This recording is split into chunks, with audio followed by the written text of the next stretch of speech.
2025 সালের জানুয়ারিতে যুক্তরাজ্যের সাধারণ নির্বাচন হওয়ার কথা ছিল, তবে হুট করে সংসদ ভেঙে দিয়ে আগাম নির্বাচনের ঘোষণা দিয়েছেন ব্রিটিশ প্রধানমন্ত্রী ঋষি সুনাক।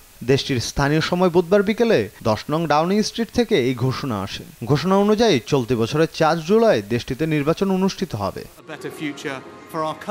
এই ঘোষণা দেওয়ার আগে 10 নম্বর ডাউনিং স্ট্রিটে প্রধানমন্ত্রীর কার্যালয়ে মন্ত্রিসভার সদস্যদের ডাকা হয়। সেখানে আগাম নির্বাচন নিয়ে আলোচনা করেন সুনাক। ওই আলোচনার পরই এক ভাষণে নির্বাচনের ঘোষণা দেয়া হয়।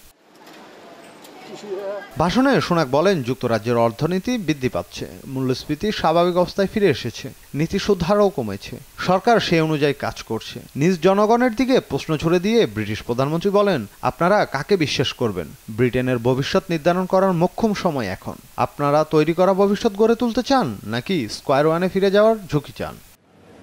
On the 5th of July, either Keir Starmer or I will be Prime Minister.